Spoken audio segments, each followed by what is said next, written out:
সম্পর্ক যে ছিন্ন করে সে কখন আল্লাহর জান্নাতে প্রবেশ করার এন্ট্রি পাবে না, প্রবেশই করতে পারবে না।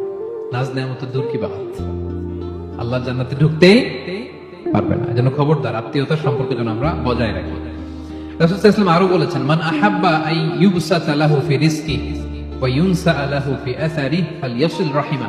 যে চায় তার রিজিকে প্রাচুর্যতা আসুক, যে চায় তার হায়াতে বরকত আসুক, সেজন্য তার আত্মীয়তার বন্ধনকে অটুট রাখে। আমাদের আরো সম্পদ বাড়ুক আমরা চাই না, আমাদের হায়াতে বরকত হোক আমরা চাই না। রিজিকে যদি প্রাচুর্যতা চান, হায়াতে যদি বরকত চান, আত্মীয়তার সম্পর্ককে আপনি বজায় রাখবেন। মামা ভাগিনা কথা বলেন না, চাচা ভাতিজা কথা বলেন না। কত বছর হয়ে গেল, সালাম নাই, কালাম নাই, ফোন নাই, খোঁজখবর নাই। এরকম ফ্যামিলি আমাদের মধ্যে আছে না নাই? আজকে রমাদানের প্রোগ্রামে নিয়ত করেন যে যা হয়েছে হয়েছে। অনেকের অজুহাত আছে, আমি তো চাই, আমার সাথে তো কথা কয় না।